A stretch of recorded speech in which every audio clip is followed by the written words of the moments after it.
Jiena li ferrattatkom għal MOTORSMT, programm ieħor ta' nofsija rigward il-motorsport lokali. Mhux motorsport biss, però bħalma tafu aħna nitkellmu anke rigward karozzi antiki u attivitajiet tal-karozzi antiki. U dak huwa proprju li ħanagħmlu llum, però din id-darba ser immorru barra minn xtutna. Bħalma nafu aħna sqallija bħalma dejjem irreferejt għalija jiena it-terra promessa huwa post fejn hawn min saħansitra jgħid li bdew fil-fatt it-tlielaq tal-karozzi. Ovvjament ilhom iktar minn 100 sena jsiru hemmhekk jissemmew ħafna personaġġi fosthom Vincenzo Florio li bis-saħħa tiegħu għadha ssir sal-lum il-Giro di Sicilia, ovvjament pjanata fuq dak li kien isir propju dak iż-żmien. Illum għandna lil Charles Zara kif ukoll lil Marcus Harrison. Bdejt minn Charles Zara, raġuni hija li Charles Zara huwa wieħed mill-Maltin huwa wieħed mill-pjonieri li jieħu sehem propju fil-Giro di Sicilia, għax naf li jieħu sehem hemmhekk għal diversi snin, kif ukoll anke b'karozzi differenti, Charles, qed ngħid sewwa? Iva, imma l-iktar btiegħi bl-Alfa Romeo u darba unfortunately ma kienx lesta on time. U kienna mmorru ta' Marcus Harrison lanċa Fulvia. U għamilna morna tajjeb ħafna. Biex jien kont navigate. So this is how the Harrison Zara team was built up, because he had no car, so he had to... Team? Did you say team? Okay. Well, All right, okay. that's how the Zara Harrison team started, no? Because he had no car, so he had to find a good soul, a good soul to... Exactly. I was very generous with my time, obviously. No, he summons me. He summons me. Okay, but he said in more, I don't know whether you understood everything, Marcus, that that was the best result that you had because he was the navigator back then. It was because I was the driver. Okay. There's a difference. All right.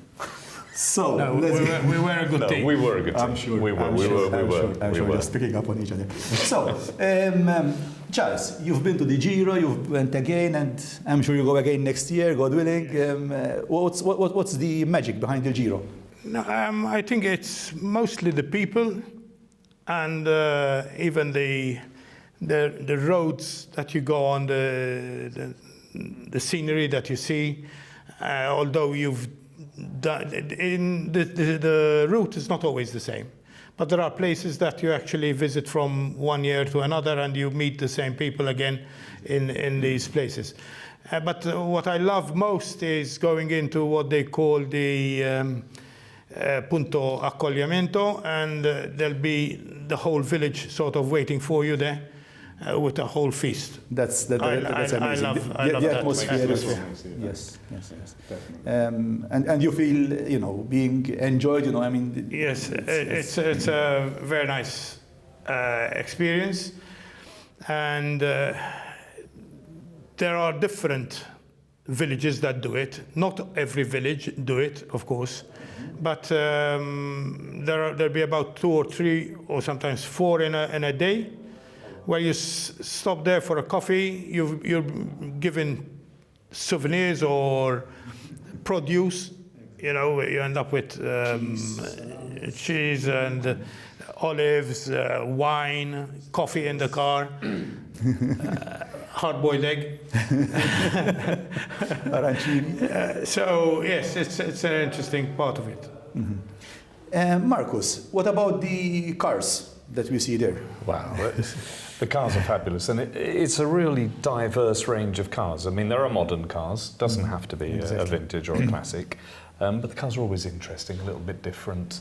But as Charles said, really, I think that the real spirit of this Giro is the people that take part. There's a really good atmosphere, and there's recognition when you've been a few times. And the way the event is planned, it is about the journey, not the destination. It's pointless sort of looking at the map and saying, I'm going to this point, we're going to end up here. They take you on routes that you ordinarily wouldn't go on. So even you see parts of the island that you wouldn't normally see when you visit. You tend to just go from point A to B, I'm going to here. This way, you'll do a really convoluted round the houses route, and it's beautiful. And as Charles says, when you go through the villages, they all come to greet you. The checkpoints are wonderful. You're on the microphone. You're greeted. It just feels great. It feels special. It's great. Which villages you visited this time, Charles? Quite a few of them. But we started off I mean, the from main the north, ones. like Trabia, Cefalù, and then Santo Stefano, up in the Nebrodi. We then went down to Brucoli. We've passed a few places near Etna. Unfortunately, Etna we didn't go this year because it was dangerous to travel there because of the weather. Eruptions. And then we went through Modica, Ragusa, Comiso, where I had friends actually waiting for me there to take photos. Okay. He actually told me I'll be at the roundabout. He was actually in the middle of the roundabout So taking photos. he was very specific. Yes, yes. And we kept on going towards Gela. I saw a part of Gela that I don't usually see because I usually pass through the main road and that's it. But we went inside. It was very nice and there was a very good reception there as well. And we kept on going towards Agrigento, Selinunte before Porto Empedocle. And up then on the last day it was 4 accoglimenti in a row. We started with Castelvetrano, Partanna, Alcamo and Partinico, and that's where it ended. Just outside Palermo. It starts from Palermo every year. Just outside Palermo. And some years you'll have a night start, so you'll be starting at Yes, you didn't 8 have o'clock in the evening. This time you didn't have. It was a did. night start. We started Yeah. a night start. Yeah. Okay. Yeah, It's which- actually better I think so. because we avoid traffic Okay. off To get out Palermo. of And Palermo. it's more To exit from atmospheric Palermo. at night Yes, as yes. well. The atmosphere is different. Yeah, Yes, it's- yes, it's- yes. The night starts are great. Marcus, as a navigator, it's a 3 or 4 day event. Navigating all the time, how tiring it is. It is a little bit tiring, in a good way, because obviously you can certainly don't want to get lost. It's not a conventional map where you can backtrack, so you're always sort of looking for your checkpoints, checking your kilometres, trying to get your bearings so that if it all goes wrong, you can find a way back. It's quite intense. I think the whole event, wouldn't you agree, Charles? It's quite Yes, intense, but fun. But fun, Yeah. fun. Yes. It's not fun saying we're going to Syracuse, you give the coordinates to the GPS and you get there, or because you know the place. That is a destination, as you said. like the journey. You have to Exactly. get there through a certain route because Yes. there are certain things that you need to see that make the actual Giro It's a tour interesting. at the end of the day, isn't it? Exactly. Yes. And it obviously, as many other rallies with the special stages, as Yes. usual. So you drive at your own pace in certain places, and then you have some. Yes, but the special stages, they're very slow. You just click from one timing to another in 6 seconds, and Exactly. these will be around 18 to 20 kilometers per hour. It's enjoyable when you get the hang of it. Okay. So it's not like the special stages that we do during the rallies, even here in Malta, No. that you have to drive from one Destination to from one another. destination to another in certain time. And No, it's So it's different. these, Ours is more like an English Okay. type of rally. This All is continental, I think. All right. It's very. I got used to it. This is news to me because I thought that it's like No, the no, rally. No, you have a sort of a measured, we call them pipes, don't we? We call them It's pipes. like an electrical you've got a- sort of yes, sensor. Yeah, sometimes you see them also here in Malta. Yeah, when, yeah, they are to doing count the surveys. traffic. That's To it. count the Exactly. traffic. And it monitors You each. step on one and you have Yeah. to Exactly. 6 seconds for the other. Yes. Usually you start counting down 6, 5. Yes, Yeah, yes, that's yes. it, pretty That's- much what it is. No, I find them enjoyable nowadays. Yes, I mean. All right, when I do really badly, but we did well. I remembered of something. Once I was doing one in Sicily, one of these events. We were up Etna. It was very fog. And there was a friend of mine with Austin Frogeye. And he literally didn't see the wall. As soon as he finished, he literally drove straight into a wall. He didn't see the wall. I mean, But because it was foggy. Yeah, You're with the driving. fog. You're driving in the With the fog, clouds. There. with the fog. We had this in the Nebrodi this year, and that's why they cancelled Etna then. And there were 2 accidents at least. There were a couple that went into the walls. Not, the, not hard, weather, Not hard. the weather was not nice, but better than predicted. Actually, one day was bad. And that's why, but better than predicted because Yes, the yes, predictions yes, were yes. bad. Well, one on the Thursday was bad, and the rest Friday got better. Saturday and Sunday, it was very nice. Very nice to drive. Charles, last two things. First and foremost, I'm sure that you will be there again next year. God Probably. willing. And number two, a word of encouragement, maybe Yes. maybe in Maltese, because Marcus now doesn't need any encouragement, for Maltese to try il-Giro. Nħossu li huwa l-iktar ħaġa viċina li tista' taqdina. Għaw oħrajn attivitajiet fil-sqallija, ma jekk ikunu żgħar li jkunu rilassanti ngħidilhom jiena. Da xejn iktar impenjattiv għax għandek ġurnata sieħa s-suq. Jiġifieri għax inmort ta' irħula oħra jew provinċi oħra. U dawk nħosshom rilassanti, għamilna kilna u għadna.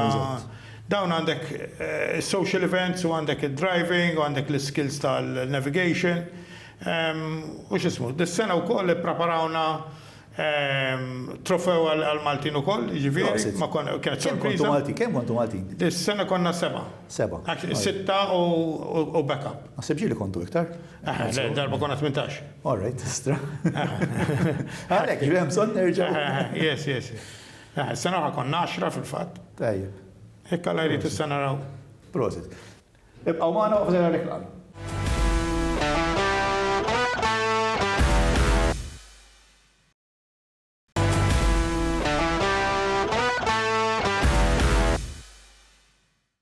Grazie li bqajtu ma' hemmhekk wara dik waqfa reklami għadu satin parti tal-programm MOTORSMT. U din il-parti għandna intervista vera importanti. Grazzi għall ċermen ta' Federazzjoni Maltija Vetturi Antiki, is-Sur Charles Zara. Illum għandna lil Tido Brester, li huwa il-ċermen tal-Federazzjoni Internazzjonali Vetturi Antiki, li fil-fatt bħalma nafu l-FMVA tirrappreżenta ġewwa pajjiżna. Is-Sur Brester qed Malta fil-fatt fuq stedina tas-Sur John Saliba li huwa l-organizzatur tal-Valletta Concours d'Elegance. Ovvjament qed jagħmel jumejn hawnhekk ġewwa pajjiżna u ovvjament il-ħadd se jkun qed idur hemmhekk mal-karozzi propju ġewwa il-Pjazza San George. Mr. Brester, first and foremost, welcome to our program, MOTORSMT. Thanks for your time. I know that your schedule might be a bit restricted for these 2 days in Malta. And obviously, thank you very much for honoring us here in Malta. It's an honor for us to having you here. So, I prepared some questions for you for this interview. So, we know that next year, FIVA is going to be 60 years old. Right. FIFA have been working for classic car enthusiasts for the last 60 years. If you had to mention the major achievements that have been achieved through the hard work of FIFA and your counterparts in every country like FMVA in Malta. Well, of course, there are many achievements in the course of the 60 years, but I think we have been particularly successful in the past 10 to 20 years. We have been concentrating more on lobbying because there are more challenges maybe than there were in the past, so we have a good relation, especially in Europe. It's important to have a good relation with the European Parliament, with European institutions, and I think we have achieved kind of a legal basis for acceptance of historic vehicles by the aspect of having a definition of historic vehicles in the European legislation. So that's a very good fundament for the protection of historic vehicles and the whole classic vehicle business.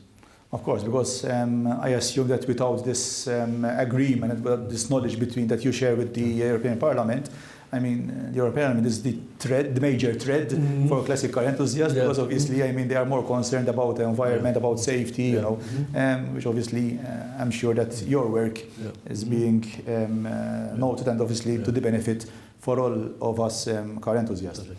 May I ask one other thing, because we talk now about Europe, but of course FIFA is a global organization, and I think another very important achievement is the let's say acceptance by UNESCO, the recognition by UNESCO of FIFA as a organization representing this part of cultural heritage.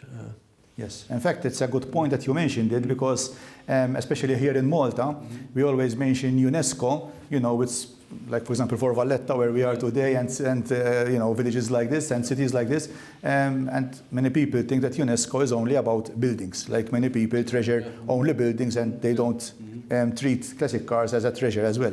So it's a good thing that actually you mentioned it as well. If I had to ask you, what is the major challenge that FIFA is facing at the moment? Well, I think we already touched on that subject, all the legislation that is, let's say, in the pipeline, and that is, not very, let's say, friendly maybe for classic vehicles. We talk about all the legislation with regard to the environment. Of course, the major threat indeed is the aspect that in Europe at least, there's this goal to get away from new cars with fossil fueled engines. And of course we have to fight for exceptions to stay on the road. The threat not only comes from the European institutions, actually I have experienced that there's coming a lot of threat as well from the various big cities in Europe. They want to get away, they don't want to accept any vehicles anymore with fossil fueled engines. So actually that's a bigger threat even because they can do apparently what they want, and there's no global or European harmonization on that subject. So the challenge is practically city by city. It's not... Yeah, that's very difficult for our organizations because FIFA as such, we are quite strong in Europe, but we cannot fight in every city in Europe. But that has to be done by our local you need to have organizations. People, you need to have people like Charles Zara in every city. We're happy to have good, we call it ANFs, the official representative organization of FIFA in the various countries, and I think they also do a good job to fight for the interests of the classic vehicle enthusiasts in those countries, from Belgium to Italy, Germany, wherever. So we have everywhere good representative organizations. So of course Charles Zara and his team, we don't want to forget his team because he's not alone. So a challenge which I see from a club level now, I can say, because I'm involved in a club locally here in Malta, which is Old Motors Club. I think it's the biggest classic car club in Malta. How to get youth on board? Yeah. Well, that's also different country by country, but indeed maybe in Europe it's different from let's say more emerging countries. When I've been to a country like Iran, there's a lot of young people there. Also when you go to let's say South America, Mexico, there's also quite a lot of young people that have an interest in classic cars. So I'm personally not that pessimistic about that subject. I see, of course, a change in interest. Maybe young people don't have that much interest for pre-war vehicles, but I think they have an interest of vehicles of the 90s, which we call young timers. But I have the hope that when they have an interest in cars as such, and a lot of people have interest in cars and also motorcycles, so when they have that interest, they might also, the interest for more vintage vehicles also might grow over time. And we as FIFA are very active. We have an active culture and youth commission, so we have a lot of young people on board of that commission. So I think we're rather well placed to cope with that challenge. So, I mean, you are more optimistic than I am, actually. Okay. So, yes, I mean, the young generation, they are all in 80s and 90s cars, and also young timers, you know, even 2000 these days. But the way you see it is that when they get into cars, they want to buy something which is, even, you know, by time, probably your budget will get bigger, you will buy more expensive cars, maybe you get something more unique, you get something. And hopefully they will start considering. I think we have to be creative as well. I mean, there's a different way of driving a new car in comparison with an old car. So I'm a bit, let's say, concerned about the aspect that maybe young people are not able to use an old car because they only have cars with automatic gears. So, automatic gears and, you know, the luxury of air conditioning. Maybe that's part of the attraction, that you have to learn a little bit and to do it together. I think it's very much a activity that you have to enjoy in a group with a kind of a community. So a lot of work to be done, thanks to you obviously managing all these ANFs in every country, and hopefully we continue to see classic car events. But I have been noticing that, for example, events that organize only for pre-war cars, the attendance is getting a bit younger as well. So everyone is afraid what's going to happen of these cars. You know, But there's also some examples that there are events for indeed pre-war vehicles where only people which are, let's say, 30, 40 years old are allowed to take part. So, I mean, it's a pre-war event. Only people 30 and 40 years old. Of course, you have to focus on that, and you have to learn people how nice it is also to see these vehicles, which I personally always see as a kind of a time machine. I mean, when you see these vehicles, you really are amazed that they even are able to function. But when you hear and see them and even smell them, which I also don't mind, that I think is the total experience, and that I think is what is. But that's also what FIFA is about, to keep these vehicles running on our roads, because just having them in a museum, I think that's not our ambition. That cannot be the goal. Cars are to be driven, as we see. Mm-hmm. So, I wish you luck. Thank you. It seems a lot of hard work. As you know, Malta, I think sometimes they say that per capita we have the most number of classic cars, and even, I mean, I have to say, even supercars and these kinds of things. So hopefully we will continue with that trend. Sometimes I said that Malta is a car nation. Not the flower, but it's a car nation, a nation of cars. So could be.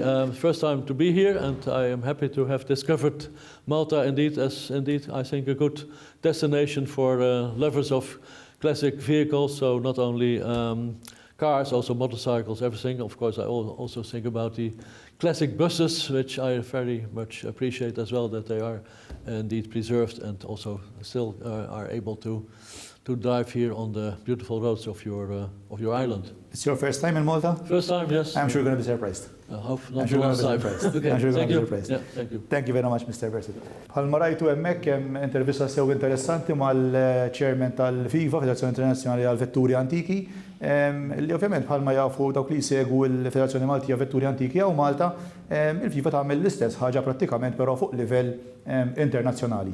Bħalma qal sew bis-saħħa tal-FIFA, il-UNESCO aċċettat li l-karozzi antiki huma fil-fatt teżori tal-pajjiżi wkoll u bażi jaħdmu l-Unjoni Ewropea biex ovvjament bħalma semmaw fuq ħafna affarijiet oħra.